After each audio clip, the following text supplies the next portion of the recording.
il faisait des films qu'il avait envie de faire. Quand il a travaillé avec Darieux, il a fait évidemment les films qu'il voulait faire, mais avec chaque fois l'envie de monter Daniel, de lui faire trouver un public, de la vedettariser, si je puis dire. Plus tard, il a fait des films parce qu'il fallait tourner et qu'il ne voulait pas être un has-been et qu'il voulait rester sur la scène. Mais là, il y a une période après-guerre qui est la période où il a fait des films qu'il avait envie de faire, qui ne sont pas ses plus connus. Les Amoureux sont seuls au monde, ce n'est pas le film de référence par rapport à Henri Decoing, c'est un de ceux qu'il aimait beaucoup. Il y a eu Clara de Montargis, il y a eu Les Amants du Pont-Saint-Jean, qui ne sont pas des films qui appartiennent à son panthéon cinématographique, mais qui sont des films qui lui tenaient à cœur. Et Les Amoureux sont seuls au monde, c'est vraiment un film. Moi, j'en ai entendu parler pendant des années de ce film. J'avais 3 ans quand il l'a tourné, donc je ne suis pas témoin du tournage, mais par la suite, c'est toujours une référence qui revenait.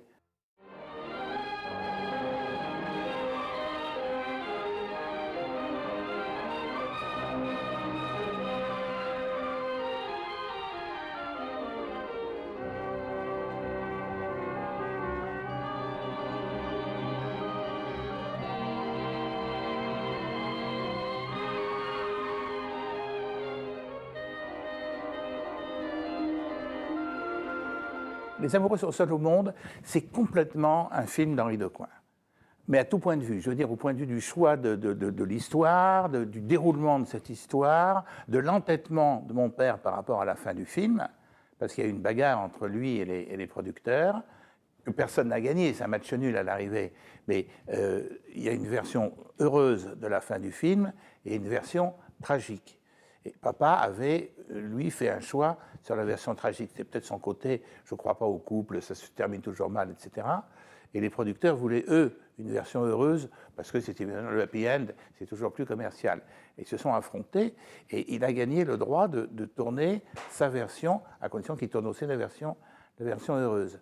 C'est quand même assez rare dans les histoires du cinéma qu'un réalisateur ait droit à faire de fin. Donc c'est un film très Decoing de par le choix du sujet, très Decoing de par le choix du dialoguiste Henri Janson, du co-scénariste et dialoguiste Henri Janson. Papa aimait beaucoup Janson, et je crois qu'il a eu envie de faire un grand film avec lui qui serait une sorte de saut du prophète, enfin, de couple parfait qu'il a formé avec Janson. C'était aussi le choix de refaire un Jouvet, refaire un grand Jouvet. Il lui a donné un rôle qui est magnifique, de faire un film sur la musique. Henri Decoing va réaliser ce film en 1947. Il vient de tourner un film avec Michel Simon, Le Non Coupable, et il va après enchaîner avec un autre film, toujours avec Jouvet, et d'ailleurs Henri Sauguet, qui va faire de nouveau la musique. Un film complètement délirant et assez génial qui est entre 11h et minuit. Les Amoureux sont seuls au monde. Ça ne va pas vraiment porter chance à Decoing, parce que le film ne va vraiment pas marcher autant sur un plan critique que sur le plan des recettes, ce qui est vraiment une grande injustice, et le film vaut vraiment la peine d'être redécouvert. Decoing, à ce moment-là de sa carrière, est quand même un cinéaste reconnu qui donc a commencé sa carrière au tout début des années 30, qui a fait cette série de comédies avec Daniel Darieux, qui était sa compagne, donc beaucoup plus jeune que lui, ils avaient 27 ans d'écart, qui a aussi réalisé des mélodrames avec Daniel Darieux, Abus de confiance, Retour à l'aube. Pendant l'occupation, il va beaucoup tourner, des comédies et des drames, dont de grands films comme Les Inconnus dans la maison, d'après Simenon, ou Premier rendez-vous aussi, qui est une comédie très très réussie. Des comédies à l'américaine, puisque Decoing avait donc accompagné Daniel Darieux sur le tournage du film qu'elle fait aux États-Unis, qui est The Rage of Paris, une comédie screwball réalisée par Henry Koster. Et à ce moment-là, pendant les longs mois en fait où il est l'accompagnateur, le manager de sa femme, Daniel Darieux, il va traîner sur les plateaux d'Hollywood, et il va observer ses confrères américains. Et de toute évidence, quand il revient en France et qu'il tourne Battement de cœur, il bénéficie vraiment de cette observation de la façon de faire américaine, puisque c'est une comédie qui est beaucoup plus maîtrisé que Mademoiselle ma mère qu'il avait fait un petit peu avant de partir aux États-Unis. Et on va retrouver dans Les Amoureux sont seuls au monde, au début, cette patte un peu à la Hawks ou à la Léo McCarré, dans cette espèce de prologue qui est peut-être un des moments les plus beaux du film, où on est vraiment dans une mise en scène et une écriture qui ressemble à ces comédies américaines sophistiquées. Les Amoureux sont seuls au monde, c'est un film qui n'est pas... c'est pas un film de l'époque d'Arieux, c'est une comédie. C'est une tragicomédie, en fait. Mais c'est vrai que ça n'a pas le côté, je ne sais pas comment dire, pas brillant, mais un peu farfelu, un peu, ça, des comédies de Darieux. C'est plus profond. Et en même temps, c'est pas une tragédie épouvantablement noire, etc. C'est une très, très belle histoire d'amour. Et c'est dans la lignée d'un autre film qui fait référence au couple et à l'amour, qui est Retour à l'aube, d'ailleurs avec Darieux. Papa était très sensible, peut-être parce qu'il était marié 4 fois, très sensible aux aventures conjugales, au couple. Comment il aurait adoré lire, il était parti avant, lire le livre de Becbédé, L'amour dure 3 ans. Lui était très intéressé, comment est-ce qu'un couple peut tenir longtemps? Son dernier mariage a tenu, mais les premiers, ça ne fonctionnait pas bien. Et il voyait autour de lui, dans le monde du cinéma, aussi des couples qui se défaisaient, et était très très intéressé de voir, un petit peu comme un entomologiste qui découvre une nouvelle race de cigales ou de coccinelles, de voir comment ça marche, comment sont les élytres, comment sont les petites pattes, etc. Et je trouve que Les Amoureux sont seuls au monde, c'est vraiment un film sur le couple. D'ailleurs, qui commence par une chose qu'il aurait très très bien aimé faire, lui, d'un mari et d'une femme qui rejouent leur première rencontre. Le début du film était un moment extraordinairement... enfin, Janson y est pour beaucoup, mais c'est ravissant comme mise en situation. Imaginez que vous êtes au cinéma, avec moi bien entendu. Le grand film commence. Un homme, assez bien de sa personne, entre dans la salle d'un petit bistrot des environs de Paris. C'est le décor. Une femme charmante est là qui fait des réussites. Elle a laissé tomber son écharpe, puis il la ramasse et la lui rend. Alors, il découvre son visage. À ce moment, dans la salle du cinéma, vous vous penchez vers moi et vous me dites « Pas très jolie ». Je vous réponds « Non, elle est pire ». Donc Henri Janson, il n'était pas destiné à faire du cinéma, il voulait plutôt faire du théâtre. C'était quelqu'un qui avait commencé par être acteur, puis il avait un léger zozotement, il avait un petit défaut de prononciation, et il s'est rendu très vite compte qu'il ne serait jamais un grand tragédien, donc il a commencé à écrire des pièces. Il voulait écrire des pièces. Et le cinéma est arrivé par hasard, puisqu'après il a fait du journalisme, et on lui a proposé son premier film en 1932. Donc très, très vite, et le cinéma, en fait, après, l'a accaparé. Comme il était bon, on l'a demandé, ça a fait boule de neige, puis il a plus fait beaucoup de théâtre, il a fait 1 ou 2 pièces de temps en temps, mais en tout cas, voilà, c'était un peu le hasard. C'est pas une période qui est forcément la plus connue du grand public, mais moi je trouve que c'est sa plus grande période. C'est à cette période-là qu'il a fait un certain nombre de chefs-d'œuvre. Moi, je cale ça entre 47 et 52. 47, donc juste avant Les Amoureux sont seuls au monde, Henri Janson tourne Un Revenant, un film de Christian Jacques, qui est pas forcément très connu non plus, mais qui est vraiment maintenant un chef-d'œuvre reconnu. Enfin, tout le monde en parle. Des gens comme Bertrand Tavernier le citent très souvent, ou Thierry Frémaux. Enfin, alors ça a été tourné à Lyon aussi, donc les Lyonnais aiment bien, mais c'est un film majeur. Après, il y a eu Les Amoureux sont seuls au monde.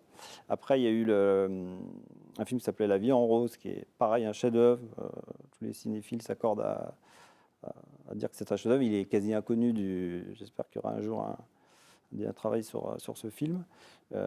Et il y a eu aussi un très très bon film de Delannoy, qui n'a pas fait que des bons films malheureusement à cette période, mais qui s'appelle Un garçon sauvage, qui est écrit aussi, scénarisé par Janson, qui est fabuleux. Et on clôt le cycle par, en 51, 52, Fanfan la tulipe, qui était dialogué qui est un de ses films les plus connus, qui est passé très nombreuses fois à la télé. C'est un film, en fait, qui a cette originalité d'interroger en permanence le statut du vrai et du faux, et les frontières entre la fiction et la réalité, et qu'il le fait par de constantes mises en abîme du jeu des comédiens et de la mise en scène.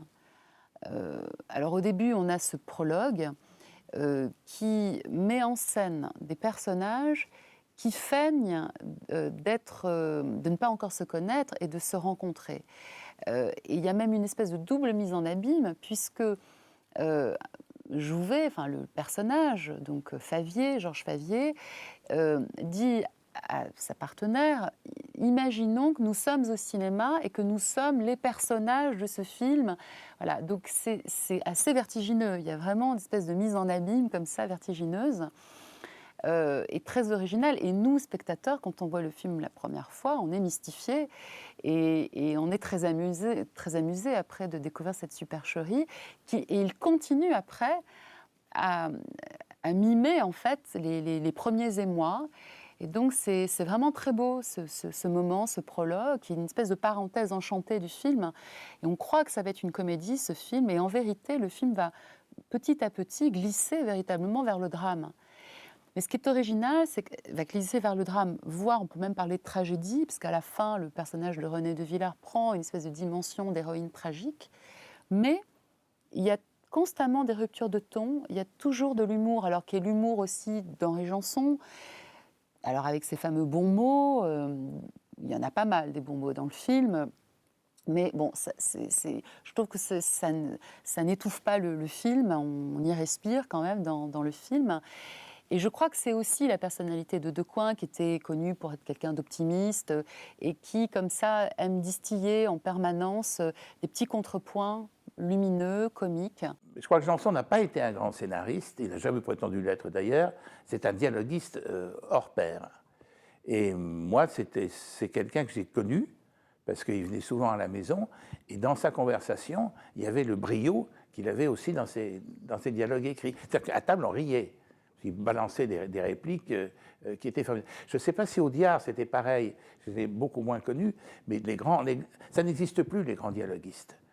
Mais avoir un grand dialoguiste dans un film, c'était un must. Il apportait, je ne sais pas comment dire, est-ce que c'était aussi important que l'acteur? Non, mais il permettait à l'acteur d'exprimer, et le dialogue des Amoureux sont seuls au monde est extrêmement brillant. Il y a un style particulier. Alors, tout le monde parle de son... Évidemment, j'ai parlé du théâtre. C'est vrai qu'il a quand même un style boulevardier. Il a beaucoup étudié Feydeau, par exemple, la mécanique de Feydeau. Je pense que ça l'a influencé. Beaucoup de monde ont parlé de ses mots d'auteur. Alors lui, il disait que ce n'était pas des mots d'auteur, c'était des mots en situation. Pour lui, ce n'était pas des mots d'auteur. C'est-à-dire que les mots d'auteur, c'est plutôt Audiard. Lui, ce qui l'intéressait, c'était la construction et la chute aussi de la réplique. C'était pas... alors ces mots sont restés célèbres, mais il avait ce style un peu à mi-chemin entre son côté polémiste au Canard, parce qu'il avait du coup le sens du titre, des formules, etc. Ça aide quand on a fait du journalisme. Et puis la partie théâtrale qui l'a beaucoup influencé. Ô temps, suspends ton vol. Et vous, heure propice, c'est à 1h25 que nous nous sommes connus. Tu te souviens? Il y a 35 minutes. et 18 ans, Dans cette même salle. avec la même fille imbuvable. Le même portrait de Favière et le même calendrier qui déjà datait de quelques années. Quand on pense à Louis Jouvet, au premier abord, on pense à une figure un peu écrasante de l'histoire du théâtre. Voilà, ce patron du théâtre français qu'il a été pendant des décennies, professeur de conservatoire, qui a formé énormément de monde, François Perrier, enfin, voilà, tant d'acteurs.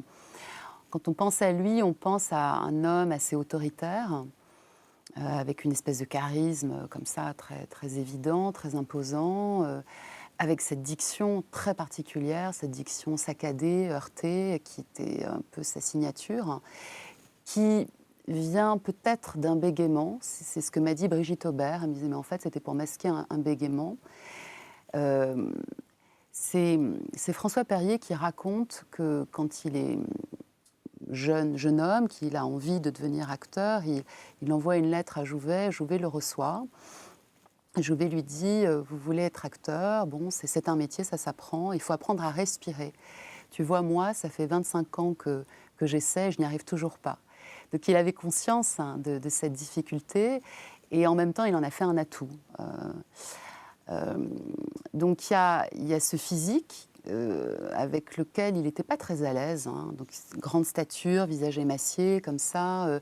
Il a mis du temps à accepter sa gueule. Et c'est la raison pour laquelle, d'ailleurs, au début, il se cantonnait à des rôles plutôt comiques. Il a mis du temps avant d'aborder des rôles plus graves. Et du coup, alors, c'était donc cet homme de théâtre que j'ai dit qui considérait le cinéma comme surtout alimentaire. Il n'avait pas vraiment de mépris pour le cinéma, mais bon, c'était quand même pas le cœur de son activité. Il a consenti à faire du cinéma parce qu'il savait, il avait conscience que ça lui apportait aussi de la notoriété pour aussi son entreprise très théâtrale, quoi. Hein, ça remplissait aussi les salles. Donc, et très tôt d'ailleurs, il a réalisé lui-même une adaptation de Knock de Jules Romain.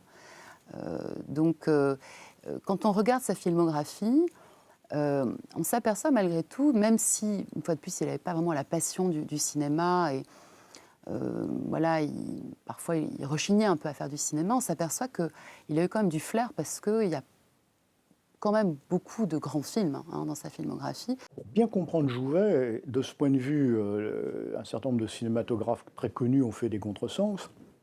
Il faut comprendre que pour Jouvet, d'un métier, il fallait tout posséder. C'est-à-dire qu'en matière de théâtre, il savait absolument tout faire. Et il avait appris sur le tas.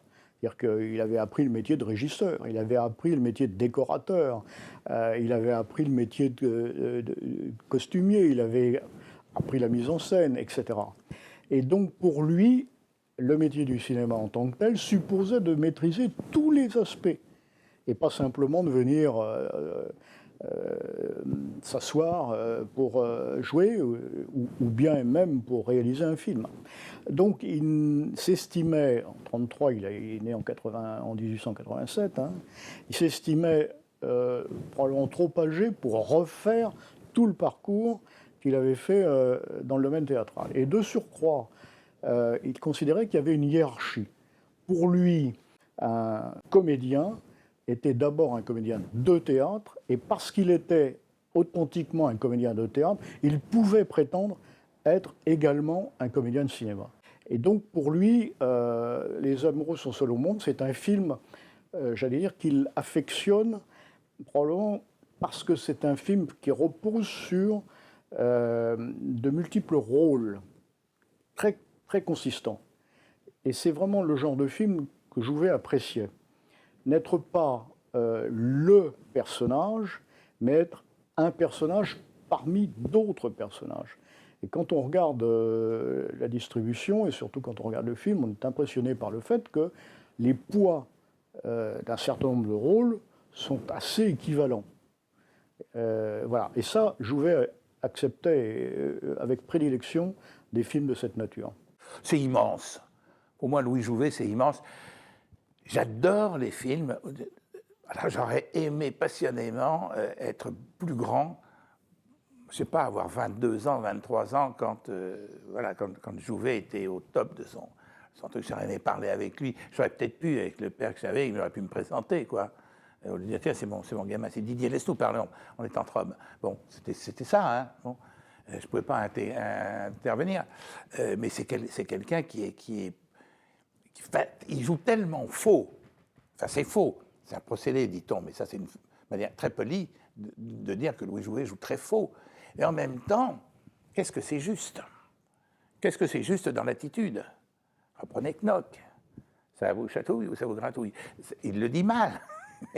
Mais quand vous voyez le regard et la façon, encore une fois, dont il est penché vers l'autre, dont il va vers l'autre, il n'y a pas de film mineur avec Jouvet. On pourrait prendre n'importe quel nanar et le faire jouer par Jouvet, on aurait un bon film. Et dans certains cas, même un grand film. Et quand je voyais Jouvet, quand je vois encore Jouvet dans des vieux films, je ronronne.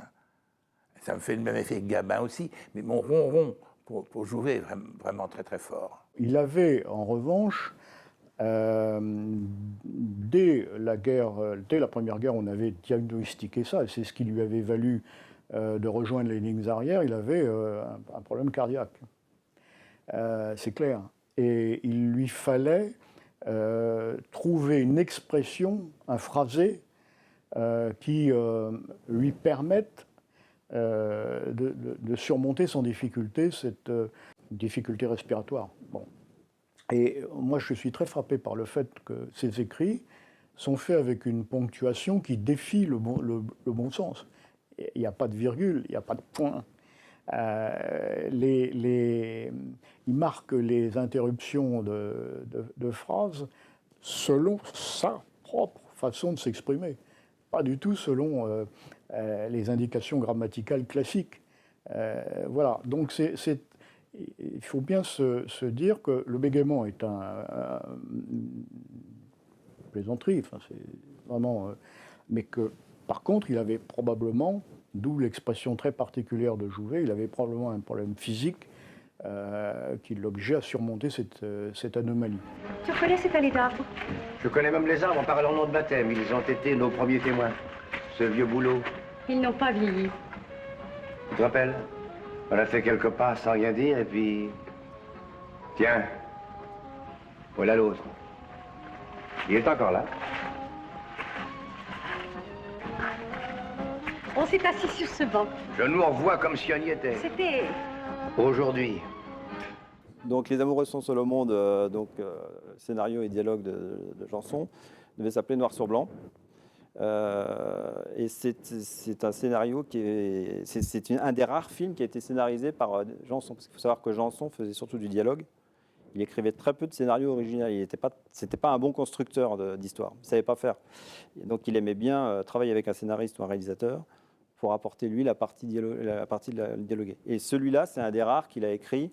Alors il a écrit quand même avec Henri Decoing. Enfin moi j'ai la preuve de ça puisque certains des collaborateurs le voyaient arriver, amener des feuilles. Donc il travaillait forcément. Decoing faisait le scénario. Et surtout, le film est très construit. Et Janson n'était pas du tout un constructeur, donc je me dis qu'il a vraiment dû quand même beaucoup bosser dessus, Henri Decoing. Donc là, il n'y a pas de doute. Mais il n'y a qu'une dizaine de textes originaux dans son œuvre. Sinon, d'ailleurs, à des moments, il y a des scénaristes qui me disaient qu'ils se souvenaient, mais c'est tellement la situation et le personnage d'acteur qui l'intéressait, tellement pas le scénario, qu'à des moments, il ne se souvenait plus qui était qui, alors qu'on le voit comme un scénariste. Ce n'est pas du tout un scénariste. D'ailleurs, dans beaucoup de ses films, il met tout au début. Par exemple, dans sa réalisation Lady Paname, c'est très très bon la moitié du film et très mauvais ensuite parce qu'il a tout mis, toutes les bonnes choses et tous les dialogues, etc. Et le reste est une catastrophe parce que l'histoire n'est pas écrite. À la différence des Amoureux sont seuls au monde, où là, il y a une continuité, il y a des trouvailles de scénaristes au début à la fin, il y a des renvois entre la première scène et la dernière scène qui sont assez intéressantes, qui pourraient même être étudiées à la FEMIS dans le département scénario, tellement c'est bien fichu et c'est intéressant. Mais voilà, donc c'était plutôt ça, lui, c'était plutôt le dialogue plutôt que la construction. Papa, il s'entendait très bien avec Janson parce qu'ils avaient fait du journalisme ensemble avant et il avait une grande admiration pour le talent de Janson, dont il a toujours pensé qu'il ne resterait pas un simple rédacteur de dépêche, mais qui irait beaucoup plus loin. Je ne sais plus dans quel journal ils avaient travaillé. Bon, papa était à l'auto, mais ils ont dû travailler dans un autre truc ensemble. Oui, ils s'entendaient comme deux larrons en foire. Mon père jouait les scènes. Quand il expliquait à un comédien, il ne lui disait pas, alors là, toi, tu es dépressif. Alors, il lui jouait la scène à la façon dépressive, quitte à se faire pleurer lui-même. Et donc, il s'entendait très bien avec les dialoguistes, scénaristes, etc. Donc, il reprenait les mots, puis il les interprétait pour eux, ce qui parfois amenait... Moi, j'ai vu comme ça travailler avec Janson pour d'autres films, certains qui ne se sont pas faits d'ailleurs, où il y avait juste eu le scénario. Et alors, Janson venait à la maison, et papa lisait les pages que Henri Janson avait écrites, et Janson écoutait avec attention. Il disait, tu crois qu'il va le dire comme ça quand tu vas dire moteur? Attends, je vais changer, là, je vais mettre une virgule de plus. C'était vraiment un travail d'hyper-précision, très chirurgical, un film.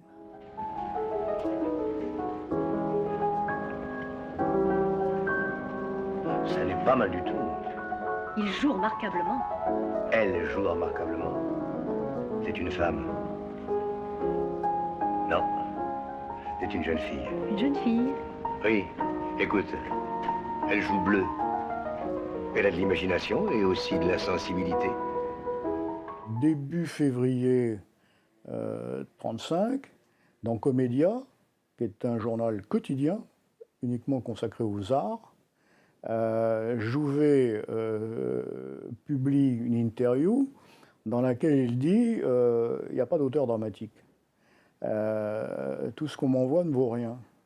Je lis 300 pièces par an, je n'en tire rien. Donc, un article incroyablement pessimiste.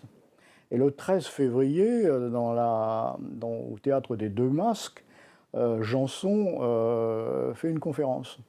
Et cette conférence, en fait, il la cible totalement sur l'article de Jouvet pour le mettre par terre.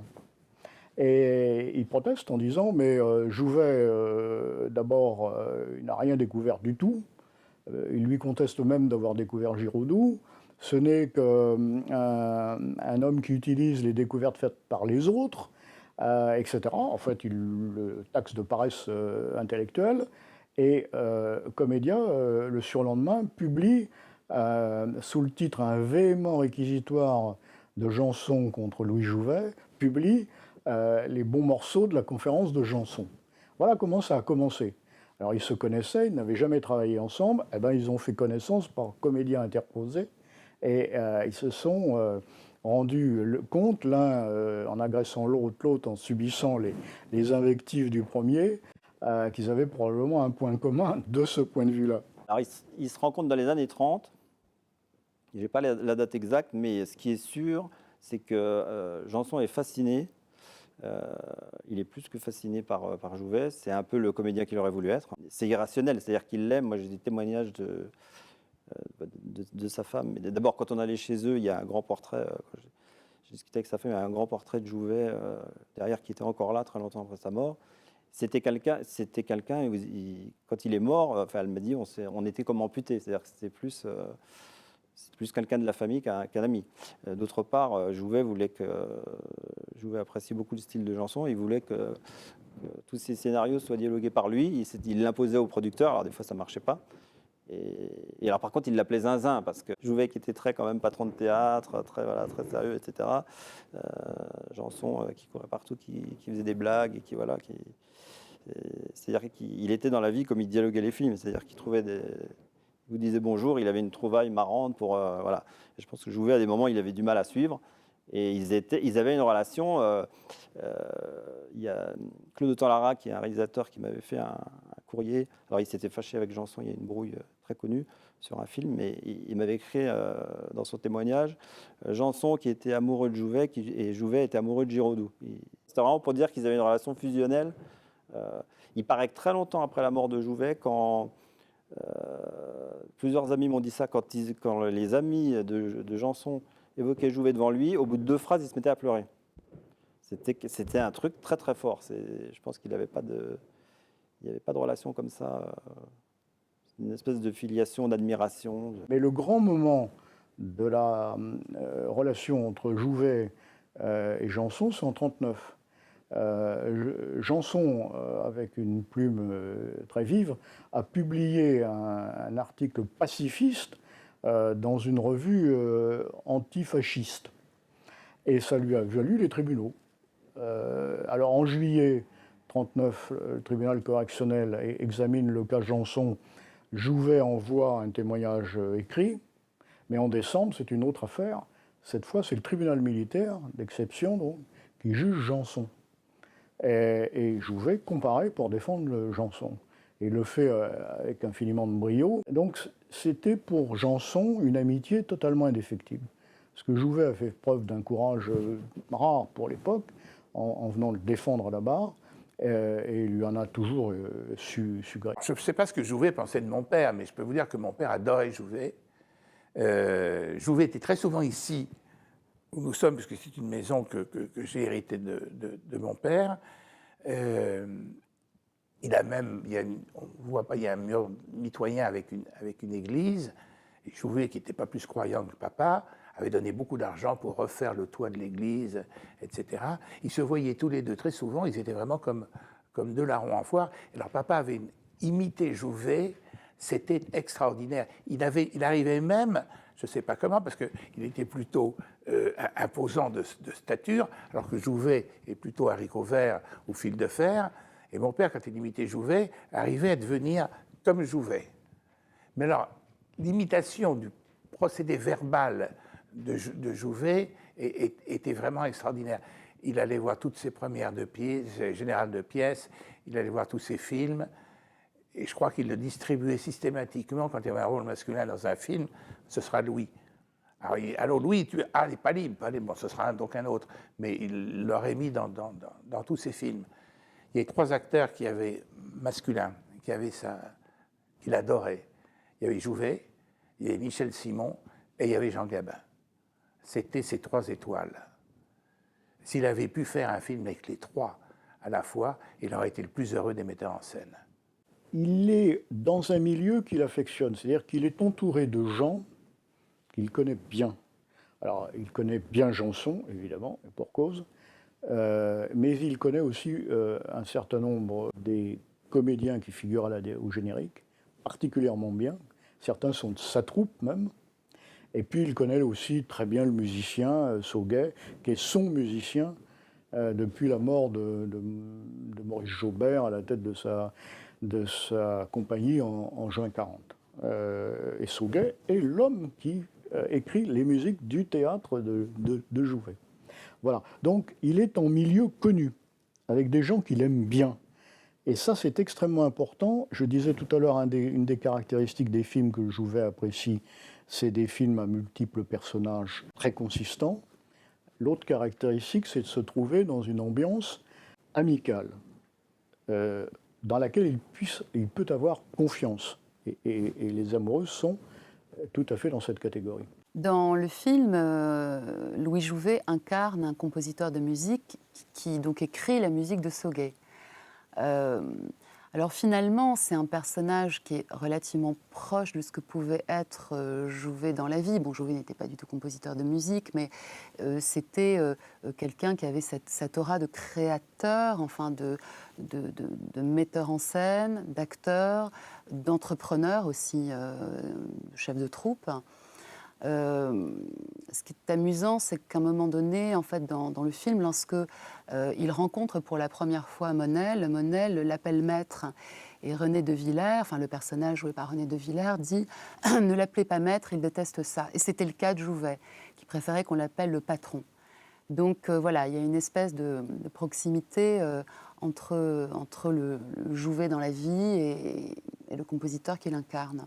Et je crois qu'on n'a jamais fait attention à quel point Henri Decoing était un réalisateur passionné par la musique au cinéma.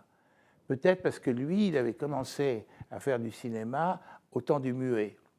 Il a vu naître le cinéma sonore, puis parlant avec la musique, etc. Et la musique a toujours tenu beaucoup de place dans ses films. Un film qui s'appelle Maléfice, par exemple, qui est beaucoup plus proche de nous, qui est un polar d'après Boileau et Narcejac. La bande originale est signée Pierre-Henry. C'est une musique concrète. C'était rare quand même de mettre de la musique sérielle comme ça. Et là, il avait une vraie amitié pour Sauguet, pour Henri Sauguet, dont il appréciait beaucoup les compositions. Et il a voulu faire un film mis en musique par Sauguet comme...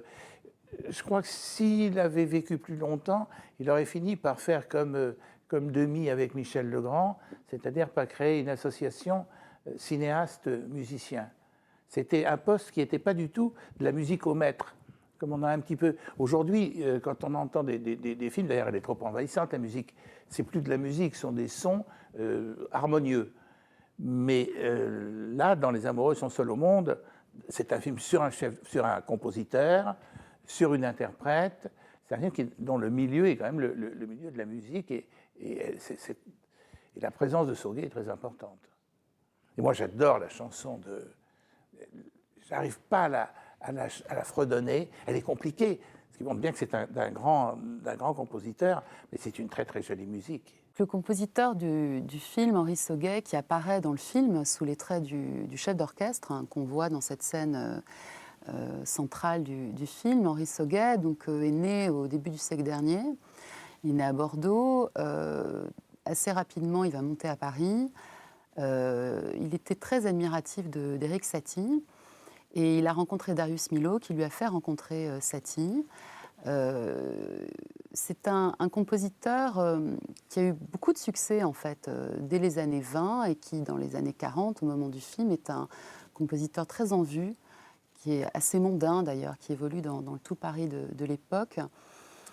J'ai dit qu'il était admiratif de Satie pour sa simplicité, mais c'est vrai que quand on écoute sa musique, on s'aperçoit qu'il est très, très protéiforme en fait. Alors il a une œuvre très abondante, il s'est mis au service de chorégraphes, il a fait beaucoup de musique de ballet, notamment un de ses succès, c'est un ballet pour Balanchine, hein, qui avait été créé à Monte-Carlo. Et donc c'est une musique, alors il se réclamait de Satie, mais c'est vrai qu'il y a du néoclassicisme. Et quand on écoute la musique du film de Decoing, notamment ce concerto pour piano qui exécute le personnage de Monel, joué par Danny Robin, on pense à quelque chose d'un peu néo-romantique, on pense un peu presque à du Rachmaninoff. Il a fait un certain nombre de musiques de films, notamment d'ailleurs le film suivant de Decoing, Entre 11h et minuit, toujours avec Jouvet d'ailleurs. Il s'entendait bien avec Jouvet. Il a fait aussi pas mal de musique de théâtre. Donc il a travaillé avec Jouvet, je crois, à peu près 5 fois. Il a aussi composé pour la radio, pour la télévision. C'est une œuvre vraiment très abondante. Il fait des opéras. Et aujourd'hui, il faut bien le dire, c'est un compositeur assez oublié. Et c'est une idée magnifique. Mais il fallait que la chanson fût belle aussi pour pouvoir faire ça. La chanson est très belle. Alors, elle est très belle en musique, elle est très belle en paroles, et puis elle est constante dans le film. C'est une sorte de fil rouge comme ça qui revient tout le temps. Alors, le titre de la chanson, peut-être pourriez-vous m'éclairer, je ne sais pas si la phrase « Les amoureux sont seuls au monde » est née de ce film, de cette chanson, ou si elle était antérieure. Parce que c'est devenu une expression courante. Oh, vous savez, les amoureux sont seuls au monde. Bon, et moi, j'ai toujours entendu ça dans ma jeunesse, mais j'ai toujours référencé au film de papa, ce qui n'est pas forcément le cas. C'était peut-être une expression qui était extrêmement courante. En tout cas, c'est vrai que c'est une chanson qu'il fallait écrire. C'est trop beau comme titre. Il n'y a que toi et moi qui connaissons cette air. Et il y a des milliers de gens qui dorment sans rêver. Ils ne se doutent pas qu'un soir, peut-être, ils chanteront ma valse. Un soir où ils seront particulièrement heureux. Comme moi ce soir. Comme toi. On peut se poser la question des résonances biographiques entre le film et la vie de Decoing, puisque Decoing aussi a été un grand amoureux, un homme à femme, plusieurs fois marié. Donc, avant Daniel Darieux, il y a eu Blanche Montel, donc ensuite Daniel Darieux, puis de nouveau une femme beaucoup plus jeune que lui, qui était une copine de Daniel Darieux. Donc, c'était un grand séducteur, Henri Decoing. Il était très athlétique, très sportif. Brigitte Aubert m'a dit qu'il était très séduisant quand je l'ai rencontré.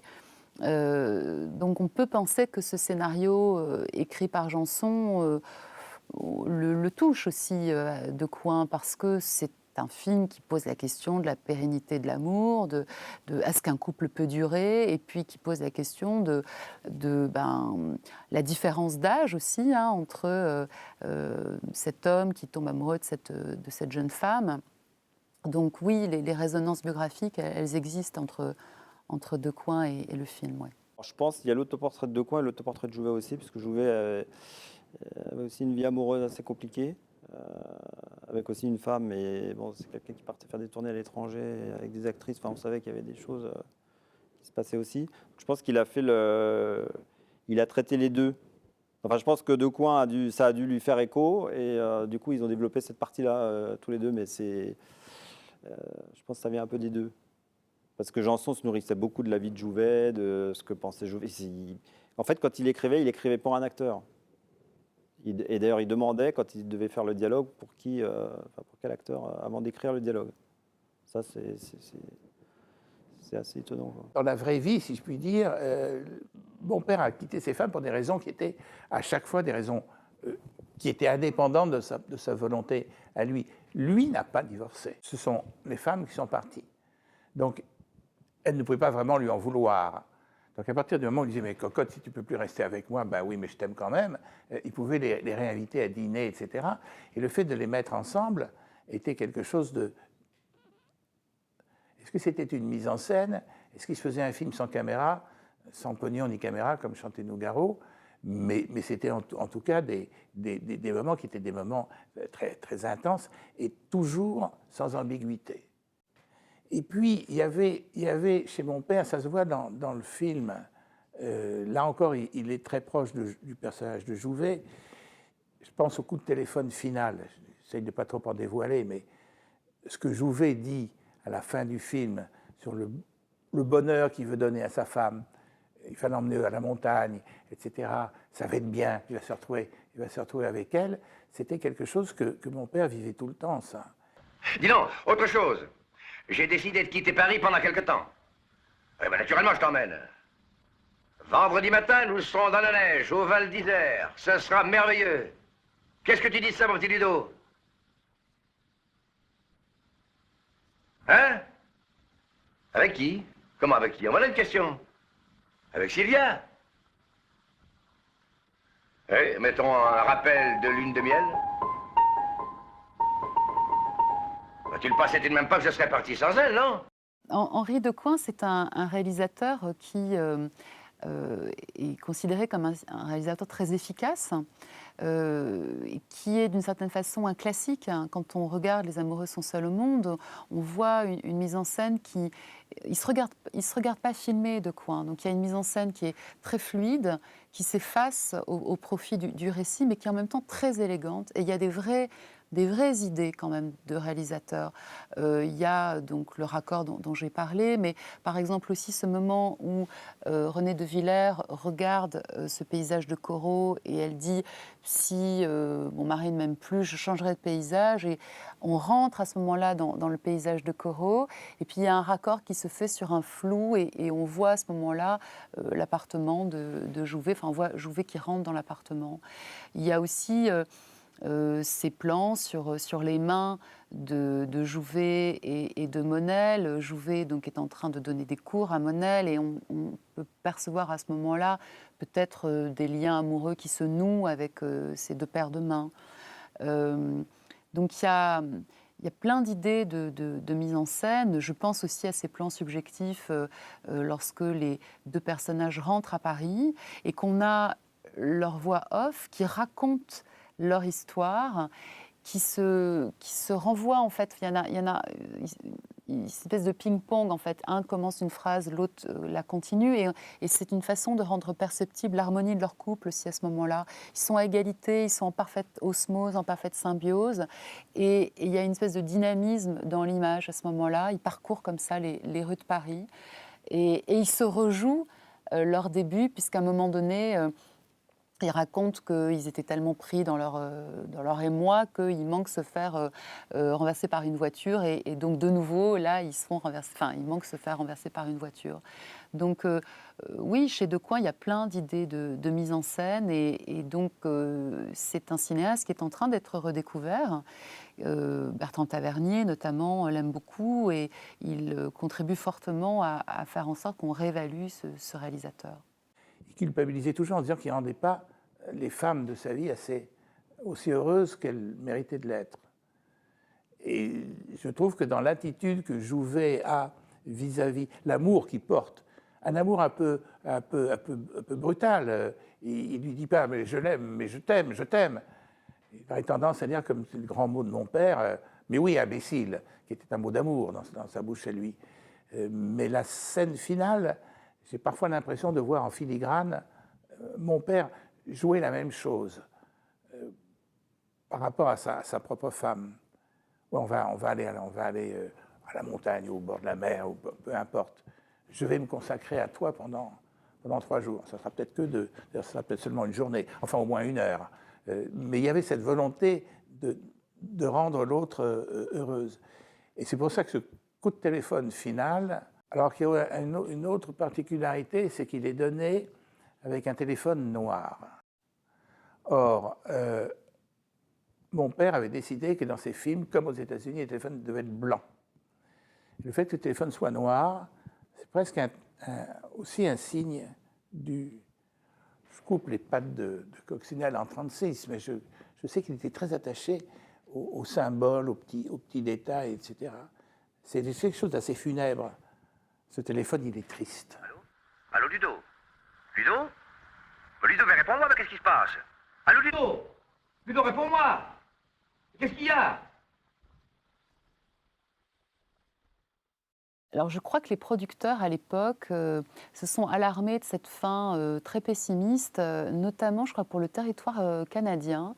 Et ils ont demandé à Janson d'écrire une fin alternative qui serait cette fois-ci heureuse. Et Janson a accepté à condition justement que en France, ce soit la fin triste qui soit maintenue.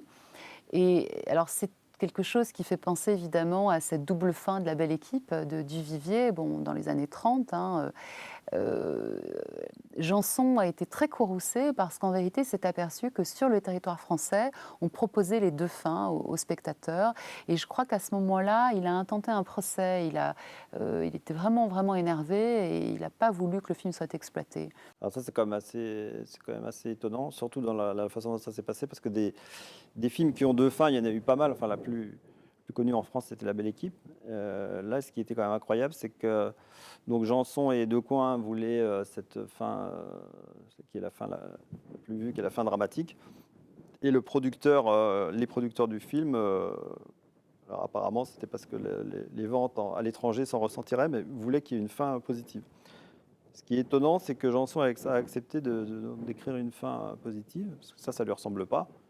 Il détestait qu'on coupe son texte, surtout il ne s'entendait pas trop avec les producteurs, il voulait avoir...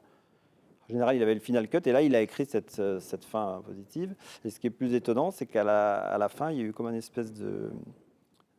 en fait, les deux fins ont été intégrées, et dans les premières projections, dans les festivals, etc., on a demandé aux spectateurs de choisir quelle était la fin qu'ils préféraient, quoi. C'est-à-dire qu'ils ont vu les deux fins. Ça a un côté quand même assez ridicule, je trouve. Après, ça illustre quand même toute la détestation aussi que Janson avait pour les producteurs, parce qu'il y a quand même des choses très célèbres. Il détestait vraiment les producteurs. Hein. Il y a même des articles où il a mis il faut tous les pendre, enfin des choses très violentes.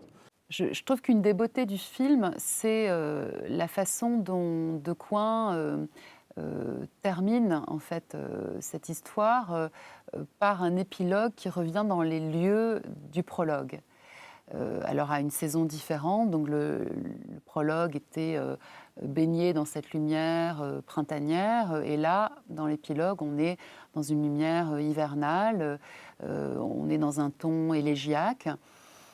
Et ce qui est intéressant, c'est que de nouveau, cet épilogue questionne la question du vrai et du faux, puisque le patron de l'auberge demande des nouvelles de la femme de Jouvet, et Jouvet lui répond « elle va très bien », comme si elle était toujours vivante, et comme si finalement il suffisait de dire que quelqu'un est vivant pour faire qu'elle vive, quoi. Donc il y a une fois de plus cette question véritablement du vrai et du faux qui est interrogée.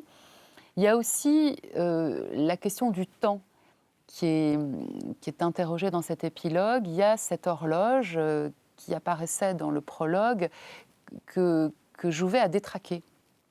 Et donc il a arrêté le temps. Et quand il revient dans l'épilogue, le patron lui dit je ne sais pas, cette horloge ne fonctionne plus depuis que vous êtes arrivé. Et donc, il y a quelque chose de très poignant dans ce détail comme ça, de ce temps qui est arrivé, cette espèce de glaciation du temps. Et puis, tout se passe comme si Decoing ne pouvait pas s'empêcher, dans ce moment comme ça, mélancolique et sombre, de laisser poindre quand même une note d'optimisme à travers le détail du vendeur de porte-bonheur, qui finalement a fait fortune grâce au personnage joué par Jouvet, qui lui avait donné la quête du concert. Et donc, grâce à lui, il a acheté un billet de tombola et il a gagné. Donc, il y a cette espèce de petit contrepoint un peu plus léger qui est proposé par Decoing, comme s'il ne pouvait pas terminer sur une tragédie intégrale. Mais elle est formidable, la scène finale. Elle est formidable d'ironie désespérée. C'est affreux ce qui se passe. Et enfin, moi, je ne peux pas la voir sans me dire mais c'est pas possible, j'arrête le film et on repart au début. Ça, c'est comme l'arrêt de l'horloge dont vous parliez, c'est l'envie de rembobiner le film. quand vous regardez la filmographie d'Henri Decoing, beaucoup de ces films, au point de vue du scénario en tout cas, sont des films dont on se dit on aimerait bien à un certain moment pouvoir rembobiner. Je parle des films graves. La vérité sur Bébé Donge, il est clair qu'on voudrait bien qu'elle n'empoisonne pas Gabin, qu'ils ne choisissent pas l'intervention chirurgicale, etc., etc. Il y a cette espèce de tentation de recommencer et de repartir au début, qui est celle d'un homme qui a eu tellement d'aventures et de métiers et de rencontres dans sa vie, qui se dit, j'ai pris... Mon père, c'est une gare de triage. Il y a des voies qui partent dans tous les sens. Je parle de sa vie. Hein. Et quand je regarde sa vie, je me dis, oui, alors ce sont des voies qui sont vides, il n'y a pas de train dessus pour l'instant. Et lui, il passait d'aiguillage en aiguillage, probablement en se disant, est-ce que je suis sur la bonne voie? Est-ce que c'est celle qui me rendra le plus heureux? Ou est-ce que c'est celle qui me permettra de rendre les gens que j'aime heureux? Le soir, on regagne à Paris par le train de banlieue. Il faisait encore jour, Et dans le compartiment vide, on rêvait l'un de l'autre. à 60 à l'heure et chacun pour soi. Paris, Tout le monde descend. terminus ou point de départ. Dans la rue, nous sommes restés un moment hésitants. Tiens, pardi, on n'avait pas envie de se quitter comme ça. Enchanté de vous avoir connu. Faites-moi signe, on se reverra. On a fait quelques pas. On n'était pas pressé d'en finir. On s'est arrêté près d'un bec de gaz et je t'ai dit... De quel côté allez-vous? Pour toute réponse, je t'ai prise brusquement par le bras. En traversant la chaussée, nous avons failli. Nous faire écraser par un taxi. Quoi, les amoureux? J'étais ravie. Henri donna souvent le prénom d'Hélène aux héroïnes de ses films, en tout cas quand il commençait à écrire le scénario. Par la suite, quand le script devait circuler et passer sous les yeux de tout un tas de gens, il changeait le prénom. Mais au tout début, quand le sujet n'appartenait encore qu'à lui seul et qu'il avait besoin d'y croire à fond, la femme s'appelait Hélène. Je le sais parce que je lui chipais ces pages de brouillon pour rédiger mes narrations au verso. J'avais l'impression que ces mots, devinés à travers le papier, allaient soutenir les miens. Je m'alignais sur eux pour écrire droit. C'était comme si la main de mon père guidait la mienne, la main de mon père et le sourire d'Hélène.